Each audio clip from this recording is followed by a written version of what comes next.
देख रहे हैं एचएनएन न्यूज, जुनून सच दिखाने का। मैं हूं आपके साथ उन्नति भटनागर। बुलेटिन की शुरुआत करेंगे मेरठ से खबर के साथ, जहां से एक झंझोर देने वाली खबर सामने आई है। मेरठ में एक किसान ने आर्थिक तंगी और भारी कर्ज से तंग आकर आत्महत्या कर ली। किसान का शव उसके खेत के पास एक सूखे नाले में मिला है।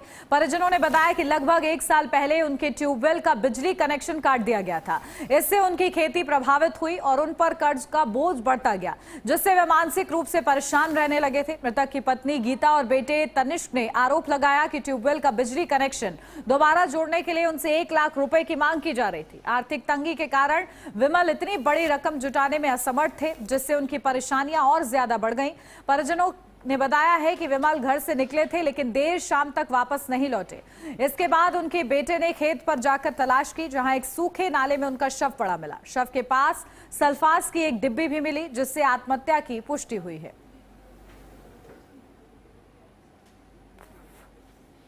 सुबह लगभग 10:30 बजे थाना कंकड़खेड़ा को डायल 112 के माध्यम से सूचना प्राप्त हुई कि दिलावरा गांव में एक व्यक्ति की डेड बॉडी पड़ी हुई है। तत्काल थाने की टीम मौके पर पहुंची।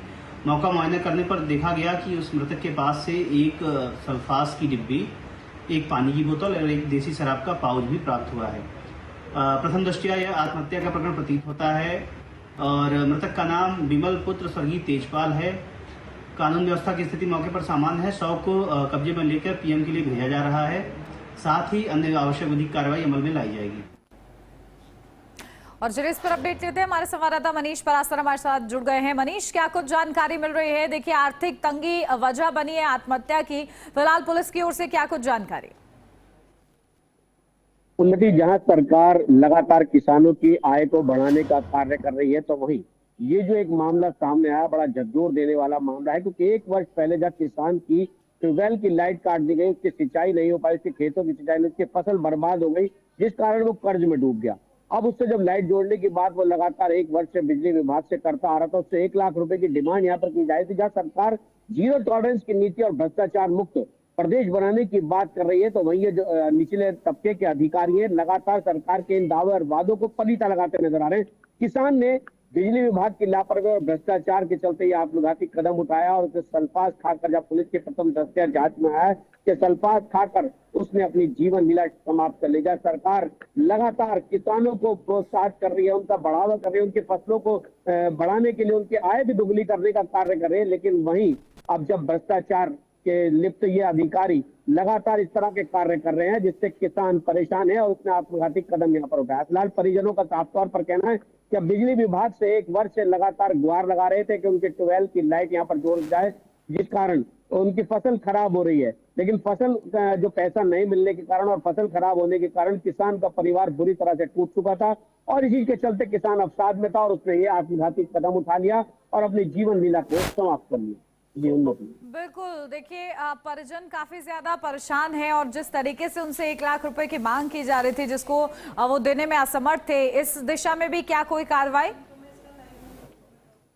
देखिए, यहाँ पुलिस जो है सभी पहलुओं पर जांच कर रही है। पुलिस का साफ तौर पर कहना है कि जिस तरह से उसने सल्फास का कर अपनी जीवन लीला समाप्त करी है, तो वे जिलाधिकारी का भी यहाँ पर कहना है कि इसकी जांच कराई जाएगी। जो परिजन आरोप लगा रहे हैं बिजली विभाग पर 1 लाख रुपए की रिश्वत मांगने का, उसकी भी यहाँ पर जांच की जाएगी। अगर जांच में सब तथ्य सही पाए गए तो ऐसे भ्रष्टाचारी अधिकारियों पर कड़ी कार्रवाई भी होगी और मुख्यमंत्री के लिए भी यहाँ पर जो भाजपा नेता उन्होंने कहा है कि उसके लिए पत्र लिखेंगे। आखिर ऐसे भ्रष्टाचार में जो लिप्त अधिकारी है वो सरकार की नीतियों को पलीता लगा रहे हैं, इन पर यह कतई बर्दाश्त नहीं किया जाएगा। फिलहाल अभी जो पुलिस यहाँ तमाम तथ्यों की जांच कर रही है, प्रथम दृष्टया मामला आत्महत्या का माना जा रहा है। अब देखना होगा पुलिस जांच में यहाँ पर क्या निकल कर आता है और ऐसे भ्रष्टाचारी अधिकारियों पर यहाँ पर कड़ी कार्रवाई होगी या वो इसी तरह से भ्रष्टाचार में लिप्त होकर किसानों को आत्महत्या करने पर मजबूर करते रहेंगे। ठीक है, बहुत शुक्रिया मनीष आपका तमाम जानकारी के लिए। बढ़ेंगे आगे। नोएडा में बिजली चोरी के अभियान के तहत नगला जानू गांव में शनिवार को कार्रवाई की गई। बिजली विभाग की टीम और प्रवर्तन दल ने संयुक्त रूप से इलाके में सघन चेकिंग अभियान चलाया, जिसमें 5 परिसरों में बिजली चोरी पकड़ी गई। जांच के दौरान कुल 18.28 किलोवाट का अवैध लोड मिला, जिसके बाद विभाग ने संबंधित लोगों के खिलाफ कार्रवाई शुरू कर दी है। इस कार्रवाई के बाद इलाके में हड़कंप मच गया। विभाग का कहना है कि हाई लॉस वाले क्षेत्रों में लगातार इस तरह के अभियान चलाए जा रहे हैं और आगे भी यह कार्रवाई जारी रहेगी। अधिकारियों ने लोगों से अपील की कि वे केवल वैध बिजली कनेक्शन का ही इस्तेमाल करें और बिजली चोरी से बचें। तो नोएडा में विद्युत चोरी के खिलाफ देखिए बड़ी कार्रवाई की जा रही है और इस दिशा में कई बड़े कदम उठाए गए, जहां 5 परिसरों में अवैध लोड मिला है, जिसके बाद आगे की कार्रवाई की गई है। और देखिए इस संबंध में लगातार लोगों को जागरूक भी किया जा रहा है, साथ ही साथ लोगों को चेतावनी दी जा रही है कि इस तरीके से अवैध लोड ना करें, अन्यथा कार्रवाई की जाएगी।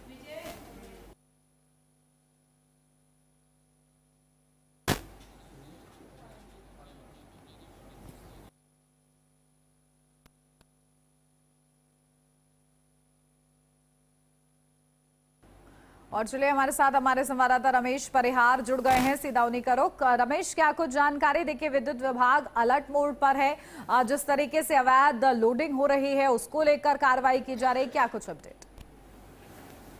ग्रेटर नोएडा के और नगला झानू गांव में बिजली चोरी का एक ऐसा मामला सामने आया है जिसमें लोड की बात करें, जैसा कि नॉर्मल हमारे घरों में 1 किलोवाट का कनेक्शन होता है जो कि घरेलू कनेक्शन होता है। कमर्शियल कनेक्शन की बात करें वो 3 किलोवाट भी हो सकता है, 4 किलोवाट भी हो सकता है, लेकिन यहाँ पे 18 किलोवाट तक का ओवरलोड किया जा रहा था। मतलब यूं कहें कि बिजली की चोरी की जा रही थी बड़े पैमाने पे और 5 परिवारों को पकड़ा गया है।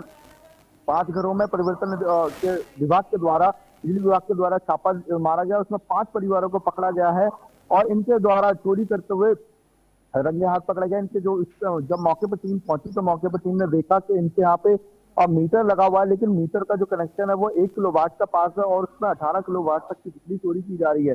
इस तरीके के जो भी लोग हैं बिजली चोरी करते हैं उनके खिलाफ लगातार बिजली विभाग कार्रवाई कर रहा है, छापेमारी की कार्रवाई जारी है बिजली विभाग की। वहीं बात करें बिजली विभाग विशेष तौर पर उन इलाकों को देख रहा है जहाँ पे लॉसेस ज्यादा हैं। हम देख रहे हैं कि जैसे कि हमारे यहाँ पे देखा जाता है कि अगर एक इलाके में कई किलोवाट की बिजलियां गई हैं और अगर वहां पे बात करें लॉसेस की, क्योंकि रेवेन्यू आ नहीं रहा है और लॉसेस हुआ जा रहा है, तो सबसे जरूरी बात यही है कि बिजली की चोरी हो रही है, क्योंकि और बिजली लगातार जा रही है और उसका बिल ना आना, तो ये सीधा सीधा कनेक्शन दिखा रहा था बिजली चोरी का। इसलिए जिन इलाकों में सबसे ज्यादा लॉसेस में चल रहा है बिजली विभाग, उन इलाकों में बिजली विभाग के द्वारा लगातार छापेमारी की जा रही है और छापेमारी के माध्यम से आश्वस्त किया जा रहा है कि कोई भी व्यक्ति अगर चोरी करता हुआ पाया जाएगा तो उसके खिलाफ कड़ी से कड़ी कार्रवाई की जाएगी। 2003 बिजली अधिनियम के तहत इस मामले में FIR दर्ज की जा रही है। वहीं और इन दोषियों के खिलाफ कड़ी से कड़ी कार्रवाई की जाएगी और इनके ऊपर जुर्माना भी लगाया जाएगा। वहीं नोएडा की बात करें, नोएडा में बिजली विभाग के द्वारा समय समय पर छापेमारी की जाती है और समय समय पर बड़ी कार्रवाई की जाती है। ग्रेटर नोएडा में भी यही स्थिति है। आज जैसा हमने ग्रेटर नोएडा के नगरा झानू गाँव में ये छापेमारी हुई, इस छापेमारी में बिजली चोरी पकड़ी गई। इसी कड़ी में बिजली विभाग के अधिकारियों का कहना है कि हम लगातार छापेमारी करते रहेंगे और जो भी इस तरीके की हरकत कर रहे हैं, जो भी बिजली चोरी करते हुए पाए जाएंगे, उनके खिलाफ कड़ी से कड़ी कार्रवाई की जाएगी और उन्हें जेल भेजा जाएगा। इसके साथ ही अगर बात करें बिजली विभाग की कार्रवाई को लेकर, बिजली विभाग की कार्रवाई लगातार जारी है। जिन इलाकों में लॉसेस हुआ उन इलाकों में सबसे ज्यादा छापेमारी की जा रही है।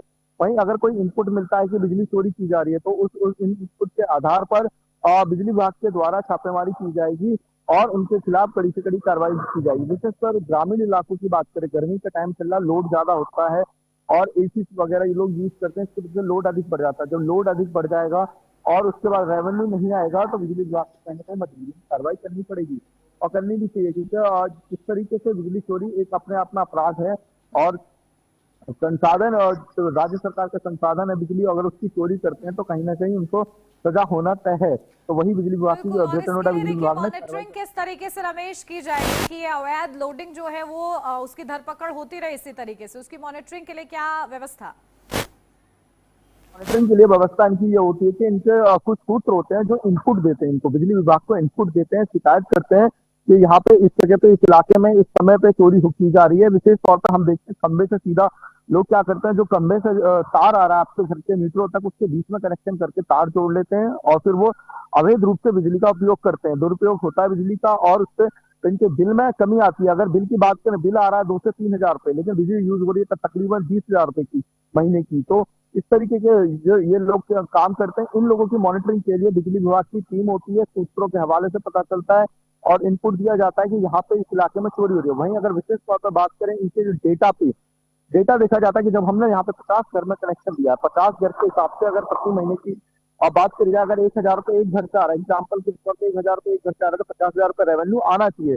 लेकिन जब आप बात करते हैं बिलिंग की जो बिलिंग देखा जाता है तो रेवेन्यू आ रहा है 10,000 रुपये। तो ये जो 40 लोग हैं वो कहाँ से बिजली जला रहे हैं?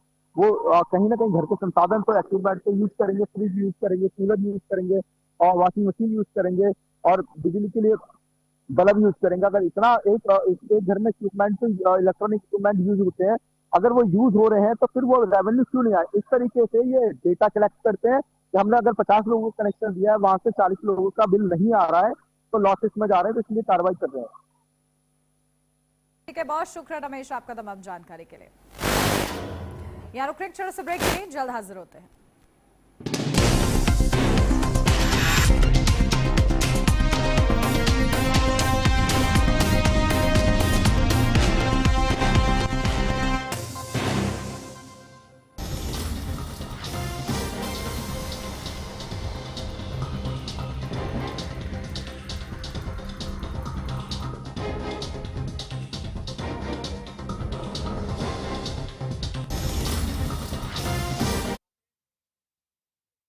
आइसक्रीम खाओगी? जंगल में आइसक्रीम मिलती है।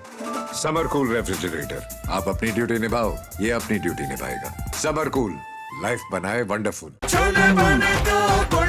गोल्डी छोले मसाले, जहाँ जाएं रिश्ते बनाए। गोल्डी लाए हैं फ्रेश लॉक टेक्नोलॉजी, जो रखे मसालों को हर समय फ्रेश। जब सत्ता सवालों से कतराए, जब मुद्दे धुंध में छिप जाए, तब जरूरी है कि ऐसी आवाज जो शोर नहीं प्रहार करे। देखिए प्राइम टाइम प्रहार मेरे साथ, सोमवार से शुक्रवार सिर्फ HNN न्यूज पर।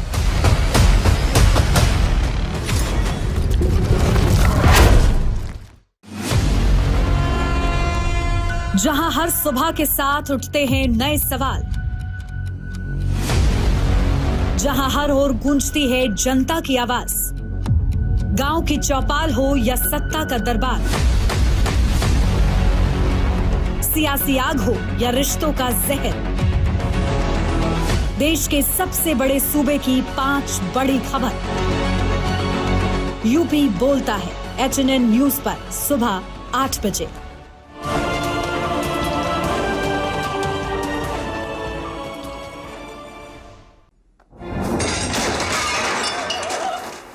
फर्श की टाइल्स को चेंज करो, बड़ी स्लिपरी हैं। थर्मोकूल वॉशिंग मशीन। थर्मोकूल, इंडिया का नया अंदाज। 5 राज्यों के सबसे तेज नतीजे 4 मई को HNN न्यूज पर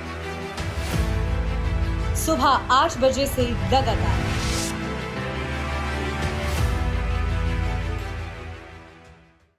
आइसक्रीम खाओगी? जंगल में आइसक्रीम मिलती है। समर कूल रेफ्रिजरेटर, आप अपनी ड्यूटी निभाओ, ये अपनी ड्यूटी निभाएगा। समर कूल, लाइफ बनाए वंडरफुल। ये मेरी लाइफ का सबसे बेस्ट पल है। IVF से मुझे मिला खुद का बच्चा पाने का बेस्ट मौका। इंदिरा IVF की खास टेक्निक देती है आने वाले बच्चे को एक नेचुरल गर्भ जैसा वातावरण और बढ़ाती है खुशखबरी का मौका। इंदिरा IVF, खुशखबरी का बेस्ट मौका।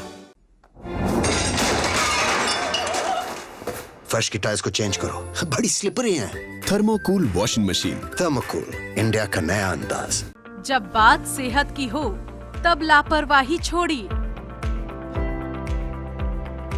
बीमारी के संकेतों को समय रहते पहचानिए। सही जानकारी, सही इलाज, एक्सपर्ट डॉक्टर की भरोसेमंद सलाह। सेहत शनिवार और रविवार दोपहर 2:30 बजे सिर्फ HNN न्यूज पर।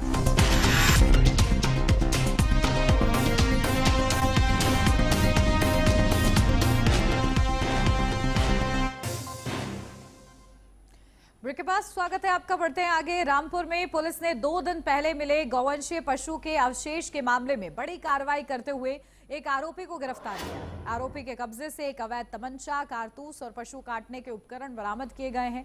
इस मामले में उसका एक साथी अभी भी फरार है। पुलिस ने बताया कि मुखबिर की सूचना पर टीम ने दबिश दी।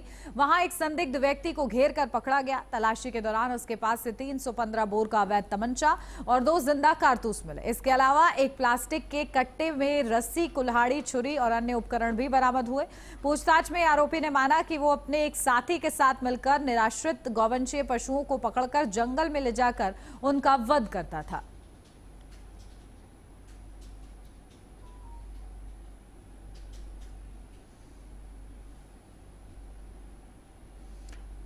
तो देखिए, गौकशी प्रकरण में एक आरोपी गिरफ्तार हुआ है। अवैध तमंचा और पशु काटने के उपकरण उसके पास से बरामद हुए हैं।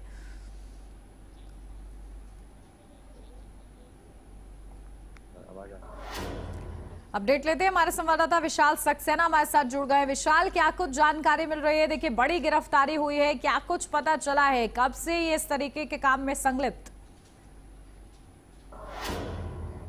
बिल्कुल, देखिए उन्नति, रामपुर में हालांकि पुलिस गोवंश पशु को जो काट रहे हैं लोग, उनको रोकने का तमाम प्रयास कर रही है, लेकिन उसके बावजूद भी कहीं ना कहीं ये लोग जो है गोवंश काटते नजर आ रहे हैं। ये मामला स्वार क्षेत्र से जुड़ा है, आपको बता दें, जहां पर जमना जमनी गांव का बताया जा रहा है, जहां अभी कल ही में गोवंश पशु के अवशेष पुलिस को मिले थे और अवशेष मिलने के बाद पुलिस ने वहां पर तेजी दिखाते हुए कार्रवाई की है, जिसमें मुख्य आरोपी रिजवान को पुलिस ने गिरफ्तार किया है। साथ ही साथ मैं आपको ये भी बता दूं कि पुलिस के हत्थे अभी एक आरोपी चढ़ पाया है, दूसरा हत्थे पुलिस के आरोपी नहीं चढ़ पाया है, वो कहीं ना कहीं फरार होने में कामयाब हुआ है। लेकिन पुलिस ने इस रिजवान के पास से, मुख्य आरोपी के पास से एक अवैध तमंचा, कारतूस और पशु काटने के उपकरण भी बरामद किए हैं। घटना में सनसनी तब फैल गई थी जब पुलिस को गोवंश के अवशेष मिले थे और अवशेष मिलने के बाद पुलिस को जानकारी मिली। पुलिस घटनास्थल पर पहुंची और वहां पर अफरा तफरी मच गई।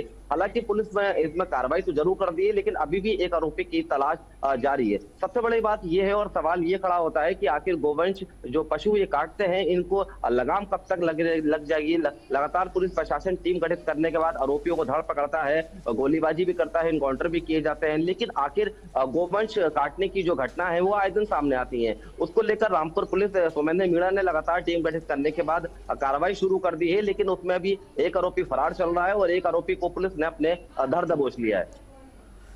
बिल्कुल, और देखिए लगातार ये गिरफ्तारी हुई है। क्या इसके अन्य साथी भी हैं जो कि पता चल पाया है, या फिर यही इस काम में संलिप्त था? किस तरीके से आगे की कार्रवाई?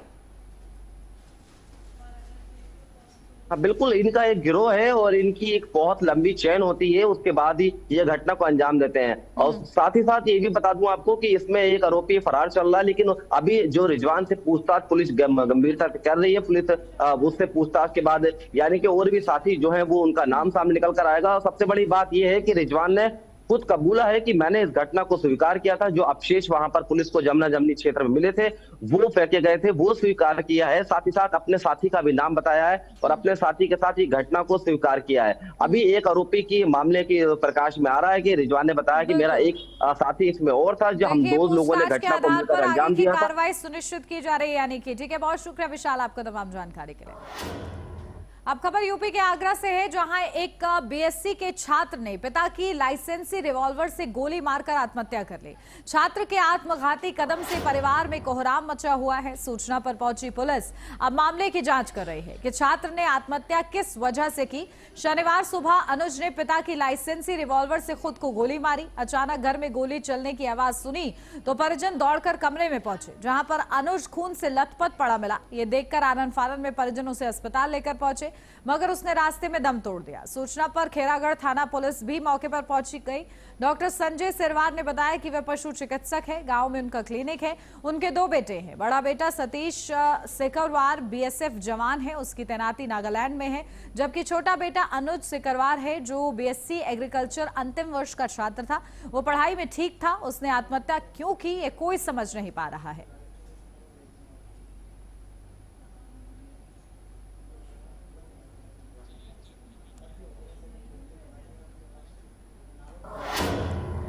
लखनऊ के बीकेटी नगर पंचायत स्थित गोपेश्वर गौशाला में अंतर्राष्ट्रीय श्रमिक दिवस पर विशेष कार्यक्रम आयोजित किया गया।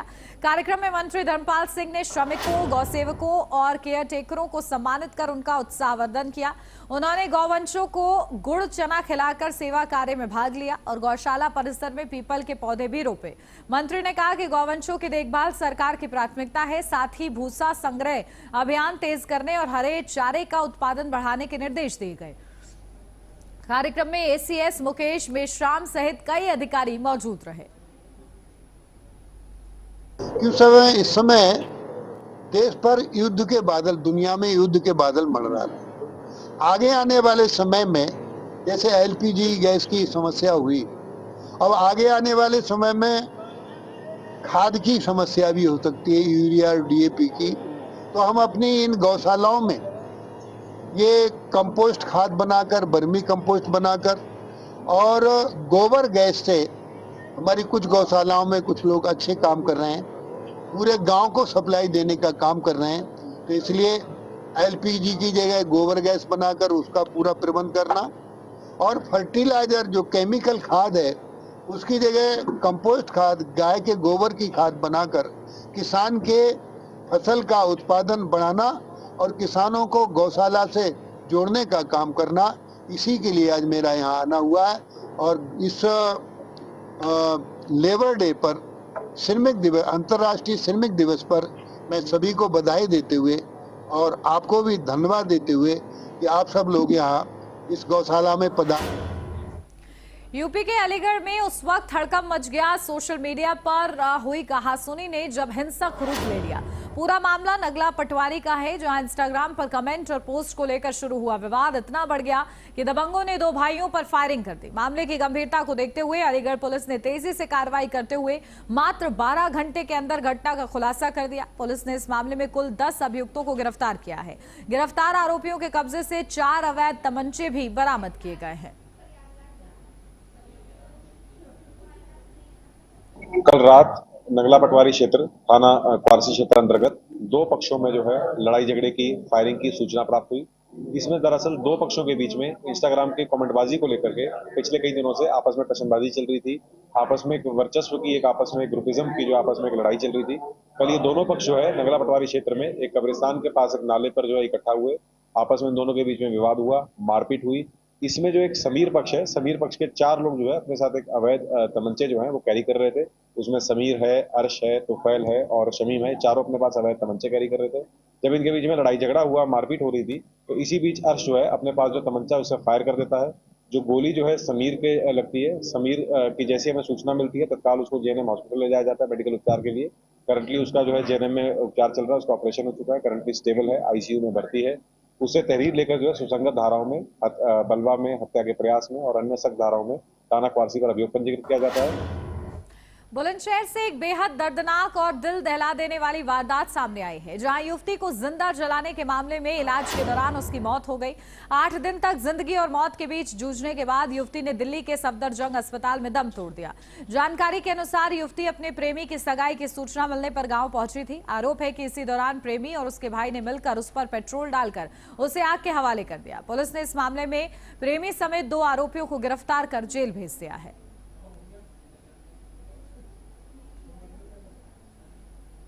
मतलब ऐसा था कि मेरी लड़की यहाँ से बहका करके वो सरबनपुर ले गई थी लुआ करके, और ले जाने के बाद में उसके छोटे भाई ने, बड़े भाई से छोटे भाई ने पेट्रोल छिड़क करके और उसमें आग लगा दी जिंदी में आग लगाने के बाद में वो अपने घर का ताला वगैरह बंद करके सब लोग फरार हो गए।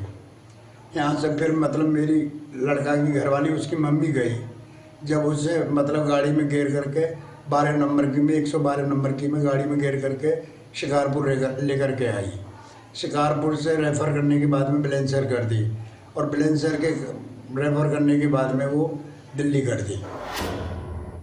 इसी के साथ इस बुलेटिन में बस इतना ही। खबरों का सिलसिला आगे भी जारी रहेगा। आप देखते रहिए HNN न्यूज़, जुनून सच दिखाएं।